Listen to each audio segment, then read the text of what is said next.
Dr. Marcus Webb had exactly three things going for him: a medical degree from Earth's finest xenobiology program, an impressive collection of alien parasites he'd accidentally contracted over the years, and the dubious honor of running the galaxy's most spectacularly underfunded medical station. Station Mercy floated in the armpit of space, serving the kind of patients who couldn't afford real doctors on civilized worlds. Webb stood at his observation deck, sipping what passed for coffee in this corner of the galaxy, watching the stars with the enthusiasm of a man watching paint dry. At 42, he'd seen enough of the universe to know that most of it was trying to kill him, eat him, or both. The Galactic Medical Corps had shipped him here after that incident with the crystalline ambassador's reproductive organs. Apparently, telling your patient that their species' mating ritual looked like two chandeliers having a seizure was considered unprofessional. Another thrilling day in paradise, Webb muttered to himself, a habit he'd developed since his AI assistant had suffered a nervous breakdown and started reciting Vogon poetry. That's when his proximity alarms started screaming. Something massive was approaching fast, and it wasn't following any known flight patterns. Webb's scanners lit up like a Christmas tree, showing a heat signature that made his instruments question their own existence. Through the viewport, he could see it now, a creature that looked like someone had crossed a dragon with a battleship and given it a really bad attitude. "Oh, you've got to be kidding me," Webb said, watching the massive form spiral toward his station with all the grace of a falling piano. The creature was easily 300 meters long, covered in scales that seemed to absorb light, and currently leaking what appeared to be liquid fire from several wounds along its flank. The dragon crashed into his docking bay with the subtlety of a meteor impact. Emergency klaxons wailed, bulkheads groaned, and Webb's coffee mug shattered against the deck. He stood there for a moment, contemplating his life choices before grabbing his medical kit. "This is exactly why I should have become an accountant," he muttered, heading toward the wreckage. The docking bay was a disaster zone. Twisted metal, scattered debris, and in the center of it all, a dragon that was very clearly dying. Its breathing was labored, its scales had lost their luster, and there was enough alien blood pooling around it to fill a small lake. Any sane person would have called the authorities and let someone else deal with it. Webb had stopped being sane somewhere around his third alien parasite. "All right, you overgrown lizard," he said, pulling on his surgical gloves. "Let's see what kind of mess you've gotten yourself into." The dragon's eye opened, revealing an iris like molten gold. It fixed on Webb with the kind of look that suggested it was considering whether he'd make a good appetizer or if it should skip straight to the main course. Webb, who'd been threatened by everything from sentient gas clouds to philosophical fungi, wasn't particularly impressed. Yeah, very intimidating," he said, running his scanner over the creature's wounds. "Save the death glares for someone who hasn't had their morning coffee interrupted by a flying reptile with commitment issues." The scan results made Webb whistle low. The dragon had taken enough damage to kill a small moon, but somehow its vital signs were still registering. There were plasma burns, what looked like kinetic weapon impacts, and several wounds that defied his understanding of physics. "Who did this to you?" Webb asked more to himself than to the dragon. "And more importantly, why are you here instead of getting proper medical attention?" The dragon's head lifted slightly, and Webb could have sworn he saw something like desperation in those golden eyes. It was then he noticed the small device clutched in one of its claws, a universal translator set to basic galactic standard. "Help," the dragon whispered, its voice like distant thunder. "Please." Webb stared at the creature for a long moment. Every instinct told him to run, to contact the authorities, to let someone else handle this obvious suicide mission. This was the kind of situation that ended with him becoming a very small footnote in someone else's medical journal. Instead, he rolled up his sleeves. "Well," he said, "I guess we're doing this the hard way." If there was one thing Webb had learned during his years of treating the galaxy's weirdest patients, it was that every species had the same basic needs: stop the bleeding, keep the important bits connected, and try not to let them die on your table. The dragon, however, was testing the limits of this philosophy. "Okay, Pyraxis," Webb said, having learned the dragon's name during their preliminary conversation. "I'm going to level with you here. Your species isn't exactly in my medical textbooks. In fact, I'm pretty sure your species is supposed to be extinct, mythical, or both. Pyraxis managed what might have been a laugh, though it sounded more like a steam engine having an identity crisis. Most of the galaxy wishes we were extinct. Makes it easier to sleep at night. Webb paused in his preparation of what he generously called surgical equipment. In reality, it was a collection of jury-rigged medical devices, spare parts from various ships, and enough duct tape to hold together a small planet. Most of the galaxy also thinks pineapple on pizza is an acceptable food choice. Most of the galaxy is wrong about a lot of things. The dragon's massive head turned toward him, and Webb caught something that might have been surprise in those golden eyes. "You're not afraid of me?" "Oh, I'm terrified," Webb said cheerfully, calibrating his plasma cutter. "But I'm also the kind of idiot who thinks he can fix anything with enough caffeine and stubborn determination.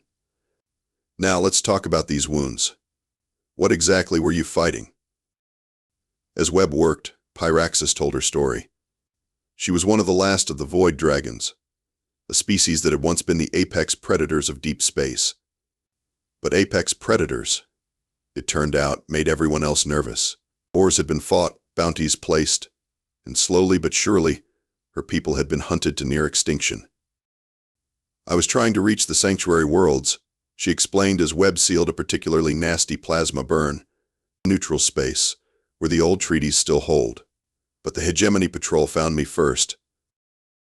Webb had heard of the Hegemony Patrols. They were the galaxy's self-appointed police force, with all the subtlety and restraint of a brick through a window. If they'd decided Pyraxis was a threat, they wouldn't have stopped shooting until she was space dust. "Well, their loss is my gain," Webb said, trying to sound more confident than he felt. "Though I have to ask, why come here? There are proper medical facilities in this sector." Pyraxis was quiet for a moment. "Because they would have turned me away. Or worse, they would have called the hegemony. You're human." "Last I checked, yeah. Is that supposed to mean something?" "Humans don't turn away patients," Pyraxis said simply. "It's in your nature. You can't help yourselves." Webb paused, considering this. That's either really profound or really stupid. "Often both," Pyraxis agreed. The surgery took 14 hours. Webb worked with the focused intensity of a man who'd had way too much coffee and was running purely on spite and medical ethics. He jury-rigged a cardiac bypass using spare parts from a cargo hauler, sealed internal bleeding with biofoam meant for hull breaches, and performed what he was pretty sure was the first ever xenobiological organ transplant using a spare quantum processor. "You know," Webb said around hour 10, "most doctors would have given up by now." "Most doctors are smart enough not to try," Pyraxis replied weakly. "Yeah, well, nobody ever accused me of being smart." By the time he was finished, Webb was pretty sure he'd violated at least 6 medical protocols, 3 laws of physics, and possibly the warranty on his surgical equipment. But Pyraxis was stable, her vital signs were improving, and she was no longer leaking exotic matter all over his deck. "There," Webb said, stripping off his gloves. "You're officially the strangest patient I've ever kept alive, and that's saying something." Pyraxis lifted her head, and Webb could see that some of the fire had returned to her eyes. "Thank you," she said, and there was something in her voice that made Webb uncomfortable in a way he couldn't quite define. "Don't mention it," he said quickly. "Just try not to bleed on my deck anymore. Do you know how hard it is to get dragon blood out of metal grating?" 3 weeks later, Pyraxis was fully recovered and preparing to leave. Webb told himself he was relieved. The dragon had been nothing but trouble, eating his entire emergency food supply, accidentally melting his backup generator, and making conversations with his few remaining patients awkward. "I still can't believe you turned my medical bay into a 5-star hotel," Webb grumbled, watching Pyraxis test her wings in the cargo hold he'd converted into a recovery room. "Do you have any idea how many regulations I've broken housing you here?" "Approximately 47, Pyraxis said helpfully. "I counted." "There." Webb stared at her. "You counted?" "I was bored. Your entertainment system is terrible." My entertainment system is perfectly adequate for someone who isn't a 300-meter dragon with opinions about holographic programming. Pyraxis made that steam engine laughing sound again. I'm going to miss this. Miss what? My sparkling personality? My gourmet food? My luxurious accommodations? Or inability to take a compliment? Webb felt his face heat up slightly. Yeah, well, don't get used to it. This was a one-time thing. I'm not running a charity here. Of course not, Pyraxis said, but there was something in her tone that suggested she wasn't buying his gruff act. They stood in comfortable silence for a moment, watching the stars through the viewport. Webb had grown accustomed to having someone to talk to, someone who appreciated his particular brand of sarcasm and didn't mind that he occasionally talked to himself. It was going to be quiet when she left. Marcus, Pyraxis said suddenly, and Webb realized it was the first time she'd used his first name. What you did for me. It wasn't just medical treatment. You gave me hope. Webb shifted uncomfortably. I gave you a bunch of jury-rigged repairs and too much caffeine. Don't read too much into it. My people have been hunted for so long, we'd forgotten what kindness looked like. You reminded me that not everyone in this galaxy sees us as monsters. Well, Webb said, clearing his throat, maybe if you stopped crash landing on people's space stations and bleeding all over their floors, you'd get a better reception. Pyraxis smiled, an expression that on a dragon was both beautiful and terrifying. I'll try to remember that. The next morning, Webb stood in his observation deck, watching Pyraxis disappear into the void. She'd left without ceremony, just a simple goodbye and a promise to remember his kindness. Webb told himself he was glad to have his station back to himself, glad to return to his quiet, predictable routine. He lasted exactly 3 days before he started talking to himself again. This is better, he told his reflection in the viewport. No more worrying about accidentally offending ancient space dragons. No more explaining to patients why there's a 300-meter lizard in my cargo hold. No more interesting conversations about the nature of existence and the meaning of hope. His reflection didn't look convinced. As time passed, Webb fell back into his old patterns, treating the occasional patient, maintaining his equipment, and pretending he didn't check his long-range sensors every few hours to see if any large, dragon-shaped objects were approaching. He told himself he was just being cautious. Dragons were unpredictable, after all. 3 years went by. Webb's hair got a little grayer, his cynicism a little more refined, and his coffee a little stronger.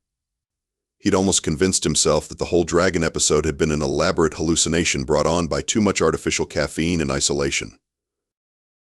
Then his proximity alarm started screaming again. Webb was in the middle of his morning routine, which consisted of coffee, complaining about the state of the galaxy, and checking his equipment for signs of impending failure, when every alarm on his station started going off at once. The cacophony was so loud that he nearly dropped his mug for the second time in 3 years. What now? He muttered, stumbling to his sensor array. The readings made him rub his eyes and look again. Then he checked his coffee to make sure someone hadn't spiked it with hallucinogens. There were dozens of ships approaching his station. Big ships. Ships that registered as biological rather than mechanical. Ships that looked like they'd been grown rather than built. And leading them all was a familiar 300-meter dragon. Oh, you've got to be kidding me, Webb said, though he couldn't quite keep the smile out of his voice. His communication array crackled to life. Marcus Webb of Station Mercy. This is Pyraxis. Permission to approach? Webb stared at the view screen, where he could see the massive fleet holding position just outside his station's defensive perimeter. If this was an invasion, it was the politest one in galactic history. Pyraxis, what exactly are you doing here? And why did you bring friends? It's a long story, Pyraxis replied. May I come aboard?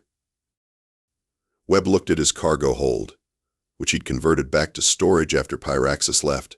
Sure, but you're cleaning up your own mess this time. 20 minutes later, Webb stood face to face with Pyraxis in his cargo hold, trying not to stare at the other creatures visible through the viewport. There was something that looked like a cross between a jellyfish and a battleship, a creature that appeared to be made entirely of living crystal, and what he was pretty sure was a small moon with eyes. "So," Webb said, "want to explain why you've brought what looks like the galaxy's most wanted list to my doorstep?" Pyraxis had the grace to look embarrassed. "I may have mentioned you to a few people." "A few people?" "All right, I may have mentioned you to everyone I met. Marcus, do you have any idea how rare it is to find someone who will help a creature simply because it needs help?" Webb felt that familiar uncomfortable warmth in his chest. "I was just doing my job." "Your job was to treat the sick and injured. You chose to treat someone the rest of the galaxy considers a monster. That's not a job, Marcus. That's a calling." Through the viewport, Webb could see more ships arriving. The fleet was growing by the hour, and his long-range sensors were picking up transmissions in languages he didn't recognize. Some of them weren't languages at all, but patterns of electromagnetic radiation, gravitational waves, and what appeared to be interpretive dance. "Pyraxis," Webb said slowly, "what exactly did you tell these people?" "I told them about the human who saved my life. The one who didn't see a monster, just a patient who needed help. I told them about your terrible coffee, your worse bedside manner, and your complete inability to turn away someone in need." Webb's communication array started beeping frantically. The display showed incoming transmissions from the Galactic Council, the Hegemony Patrol, and what appeared to be every news organization in known space. The headlines scrolling across his screen were not encouraging. "Monster fleet approaches human station, possible invasion in Sector 7, and local doctor's worst day ever." "Oh, this is just perfect," Webb muttered. "Do you have any idea what kind of paperwork this is going to generate?" "Marcus," Pyraxis said gently, "they're not here to invade. They're here to meet you." Webb stared at her. "Meet me? You're the first person in centuries to show kindness to the galaxy's outcasts. Word spreads fast among the forgotten. They want to know if the stories are true." "What stories?" "That there's a human doctor who treats everyone the same, regardless of species, reputation, or ability to pay. That there's someone in this galaxy who believes in the radical idea that all life has value." Webb felt a headache coming on. "I think you've been hitting the medical-grade oxygen a little too hard, Pyraxis. I'm not some kind of saint. I'm just a guy who can't stand to watch things die." "Exactly," Pyraxis said. "That's what makes you special." The next few hours were what Webb would later describe as the most surreal diplomatic crisis in galactic history. Representatives from the Galactic Council arrived in a state of barely controlled panic, convinced that the monster fleet was preparing to devour half the galaxy. The Hegemony Patrol showed up with enough firepower to sterilize a small planet, ready to start shooting at anything that looked at them funny. And in the middle of it all was Webb, who was rapidly discovering that being a translator between species that communicated through roars, tentacle movements, and what appeared to be controlled explosions was not covered in his medical training. "Dr. Webb," said Ambassador Crix, a nervous Centaurian who kept twitching his antennae every time one of the monsters moved, "you must understand the gravity of this situation. These creatures are classified as galactic threats. Some of them are on the extinction list for good reason." Webb glanced at the viewport, where a creature that looked like a living nebula was attempting to communicate with one of the patrol ships by forming itself into various geometric shapes. "They seem pretty peaceful to me." "Peaceful?" Crix's antennae nearly vibrated off his head. "That's a void leviathan. They're supposedly extinct." "Well, clearly they're not as extinct as advertised," Webb said dryly. "Look, Ambassador, I know this looks bad, but they're not here to cause trouble. They're here to establish diplomatic relations." "Diplomatic relations with monsters?" "With sapient beings who happen to look scary," Webb corrected. "There's a difference." The problem, as Webb quickly discovered, was that the galaxy's so-called monsters had never been given a chance to explain themselves. They'd been hunted, feared, and driven to the edges of civilized space for so long that no one remembered why they were considered dangerous in the first place. "I am called Nexus," said the living crystal creature, its voice like wind chimes in a hurricane. My people have been labeled as reality destabilizers for 3,000 years. Do you know what we actually do? Webb shook his head. We're mathematicians. We solve complex equations by becoming them. The reality destabilization happens when we try to solve problems that don't have solutions. It's basically the universe's way of saying math error. Webb paused, trying to process this information. That's actually really cool. Thank you, Nexus said, and Webb could have sworn the crystal being was pleased. No one has ever called our work cool before. Usually it's run for your lives or call the hegemony. The pattern repeated itself with every member of the fleet. The Void Leviathan turned out to be a scholar of ancient literature who had been mistaken for a planet-eating monster because of an unfortunate translation error. The thing that looked like a living moon was actually a collective consciousness of peaceful philosophers who had been branded as a hive mind threat. Let me get this straight, Webb said, rubbing his temples. You're all here because you want to establish formal diplomatic relations with the galaxy, and you chose my station as your embassy because I once patched up a dragon. You did more than patch me up, Pyraxis said quietly. You treated me like a person, not a monster. That's all any of us want. Ambassador Crix was vibrating with anxiety. Dr. Webb, you can't seriously be considering this. The protocols alone would take decades to establish. The security requirements, the legal frameworks, the insurance policies. Actually, Webb said, an idea forming in his mind, I think I can make this work. 3 hours later, Webb found himself standing before a hastily assembled galactic tribunal, explaining why he was qualified to serve as the galaxy's first monster ambassador. The assembled delegates looked like they'd rather be anywhere else in the universe. Dr. Webb, said the tribunal's chairman, a pompous Rigelian who clearly thought this entire situation was beneath his dignity. You're asking us to grant diplomatic status to creatures that have been considered galactic threats for millennia.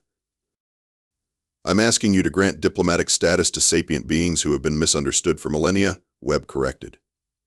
And I'm not asking. I'm telling you that's what's going to happen, because the alternative is explaining to your constituents why you started an interstellar war over a paperwork issue. The chairman's face turned an interesting shade of purple. Are you threatening us, Dr. Webb? I'm pointing out that you have a fleet of very powerful, very intelligent beings who want to join galactic civilization peacefully. You can either work with them, or you can explain to history why you chose to be the bad guys in this story. Webb gestured to the viewport, where the monster fleet waited patiently. These aren't invaders. They're refugees. They're scholars and philosophers and mathematicians who have been driven to the edges of space because they look scary. And right now,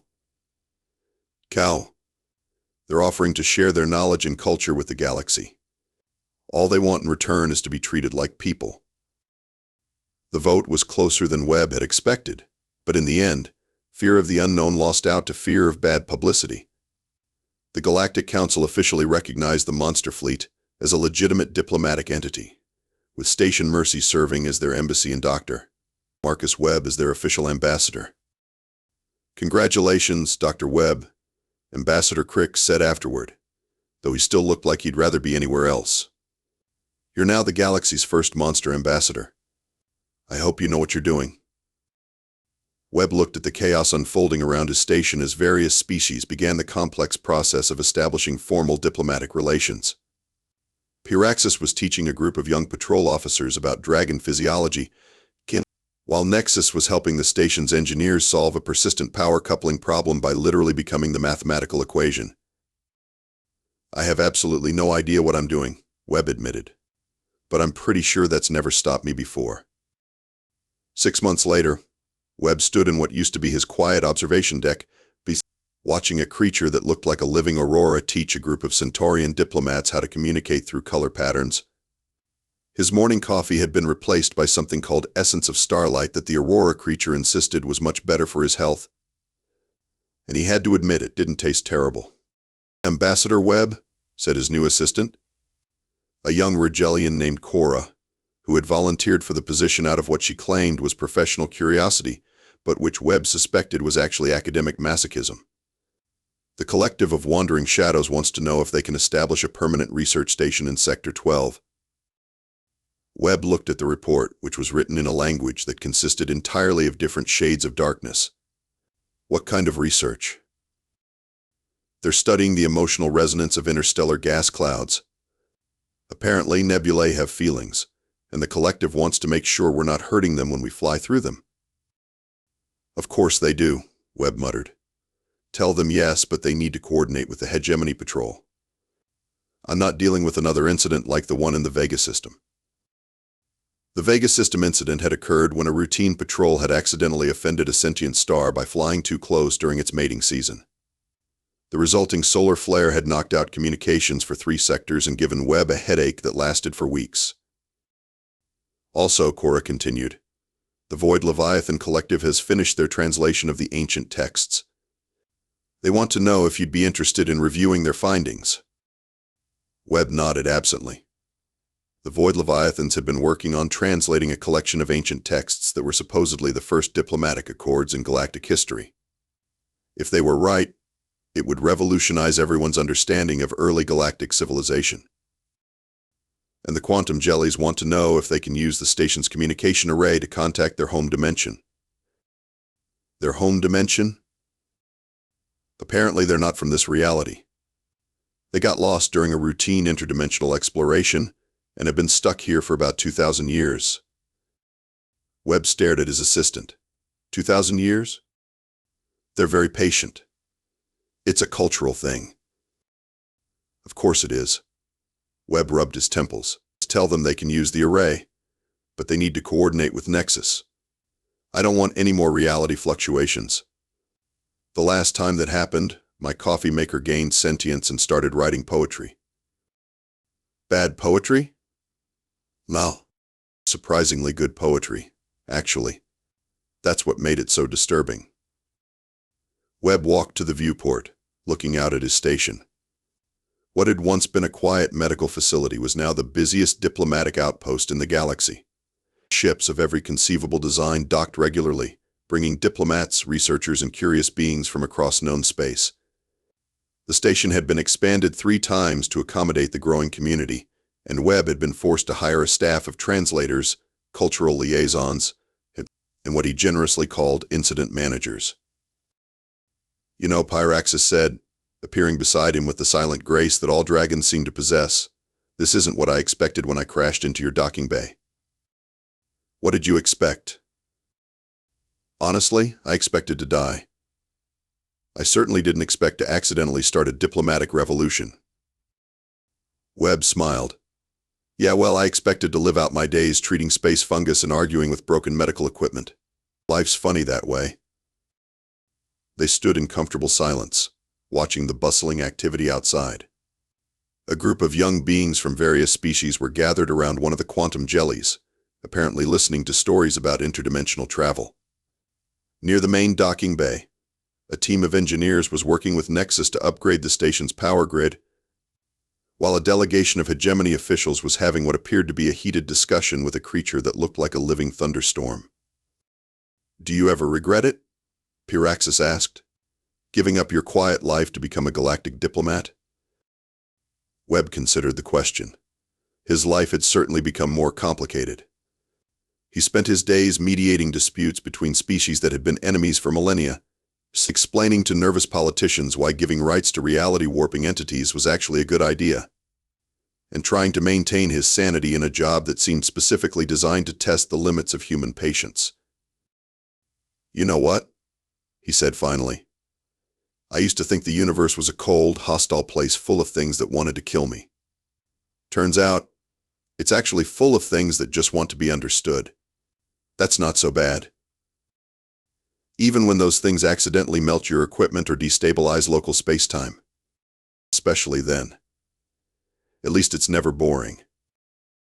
Pyraxis laughed, that steam engine sound that Webb had grown to appreciate. You realize you've become famous, don't you? The human who turned the galaxy's monsters into diplomats. There are songs about you in at least 47 languages. Please tell me they're not as bad as the coffee machine's poetry. Oh, they're much worse. The crystalline collective's contribution sounds like a construction accident set to music. Webb winced. I think I'll skip the concert. His communication array chimed, signaling another incoming transmission. The display showed a ship he didn't recognize, broadcasting in a language that wasn't in any of his databases. New species? Pyraxis asked. Looks like it. Webb straightened his diplomatic uniform, which still felt strange after 6 months of wearing it. Better go see what they want. As he headed toward the communication center, Webb reflected on the strange turns his life had taken. He'd started as a cynical doctor treating the galaxy's rejects, and somehow ended up as the bridge between civilization and the unknown. It wasn't the life he'd planned, but it was the life he'd chosen. And despite the headaches, the language barriers, and the occasional reality fluctuation, he wouldn't trade it for anything. Another day, another first contact, he muttered to himself, settling into his chair. Just another day at the galaxy's strangest embassy. Outside his window, the universe continued its eternal dance, full of wonders and terrors and creatures that just wanted to be understood. And at the center of it all, a stubborn human doctor who had learned that sometimes the best way to heal a galaxy was to simply refuse to give up on it. The communication channel crackled to life, and Webb smiled. "This is Ambassador Webb of Station Mercy," he said. "How can I help you today?"